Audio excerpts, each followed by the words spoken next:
Assalamualaikum warahmatullahi wabarakatuh. Selamat datang kembali pemirsa di channel yang paling bermanfaat di atas muka bumi ini.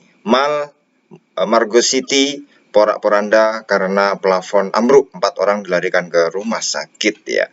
Bangunan di Margo City Depok, Jawa Barat terlihat porak-poranda pada Sabtu 21 Agustus 2021 hari ini. Peristiwa itu dilaporkan dalam bentuk video ya, dalam Instagram ya. Dalam narasinya disebutkan saksi yang berada di lokasi sempat mendengar semacam ledakan ya, tapi bukan sebenarnya. Namun aparat kepolisian membantah adanya ledakan ya.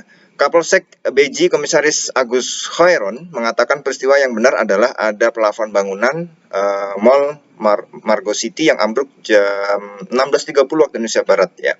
Bukan ledakan, plafon gipsum jatuh. Ini saya di TKP kejadian pukul 16.30 waktu Indonesia Barat ya, kepada media online. Beliau menyatakan plafon itu jatuh dari ketinggian sekitar 20 meter. Kata dia, reruntuhan plafon itu tidak menimpa gerai-gerai di lokasi. Ini plafon saja, selasarnya jatuh ada sekitar 20 meteran lebih. Di bawah kebetulan kosong, nggak ada karena selama ini kan tutup, jadi nggak ada apa-apa. Merujuk informasi yang ada, kata Khairon, ada 4 orang yang diduga tertimpa plafon gipsum yang ambruk tersebut. Hanya saja hal tersebut masih ditelusuri. Korban luka kan katanya ada 4 tapi masih ditelusuri, masih di rumah sakit ketimpa gipsum ya. Jadi ini untuk membantah para pemirsa, katanya ada ledakan tapi bukan ledakan, ini adalah plafon yang ambruk. Nah, di sini para pemirsa, pentingnya bagaimana kita berhusnudzon dulu, jangan kemudian men-share segala sesuatu yang sifatnya belum jelas.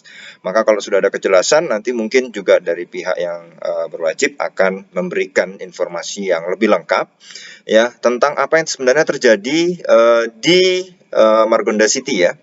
Yang ini pada hari Sabtu sore ya, 16.30 waktu Indonesia Barat, yaitu setengah 5 ya. Dan di sini kita lihat ya, mudah-mudahan ada 4 korban ya, mudah-mudahan ya diberi kesehatan ya, tidak apa-apa ya, tapi yang penting kita doakan mudah-mudahan 4 orang tersebut tidak apa-apa. Para pemirsa, di dalam kehidupan ini tentu ada beberapa hal yang mungkin tidak sesuai dengan ekspektasi kita, tidak sesuai dengan dugaan kita.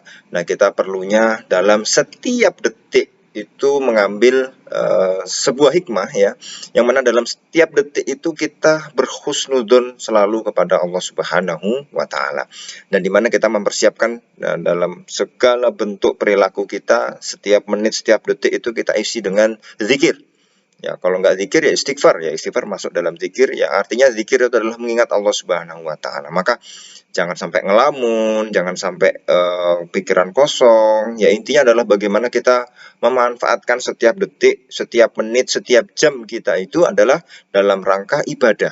Ya, kalau kita lagi kosong, nunggu, ya kita berzikir, istighfar, baca sholawat sebanyak-banyaknya dan lain sebagainya. Sehingga ketika ada, ini nasihat juga untuk saya, ketika ada kejadian ya yang itu tidak kita duga, misalnya ya apapun itu kita dalam kondisi mengingat Allah Subhanahu wa Ta'ala. Memang dalam prakteknya mungkin susah ya, tapi kalau kita sering latih,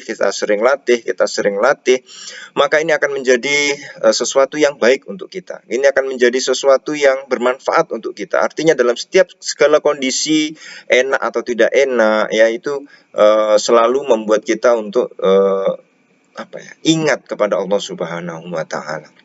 Dan ini adalah salah satu hal yang mungkin terus dilatih dalam segala kondisi. Kadang kita lalai ya, nunggu lampu merah ngelamun, naik motor, naik mobil ngelamun. Lebih baik kita manfaatkan itu untuk berzikir, istighfar, baca sholawat. Kalau yang misalnya hafal Quran, ya mengulang-ulang hafalan, sehingga tidak ada waktu yang kosong. Bagaimana kita tahu bahwa dalam sebuah hadis Rasulullah Shallallahu Alaihi Wasallam bersabda, nanti di hari kiamat ya kita akan ditampilkan ada 24 khazinah ya, 24 lemari atau 24 tempat lah, atau ada yang mengartikan bangunan, yang itu setiap bangunan, setiap lemari, setiap tempat itu menggambarkan amal kita selama 24 jam.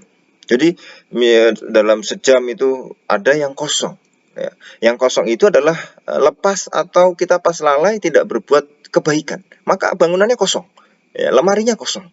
Nah, ini minimal kita isi dengan zikir, kita isi dengan segala macam perbuatan baik ya, yang mungkin kita tidak sempat untuk ya minimal hati kita tidak sempat untuk berbuat, minimal hati kita. Dan dalam hati ini ya kita berzikir, sholawat, istighfar, membaca kalimat thayyibah dan lain sebagainya, yang mudah-mudahan setiap bangunan, setiap lemari itu terisi oleh pahala. Maka kita lihat bagaimana salafus soleh tidak mau menyia-nyiakan satu detik pun.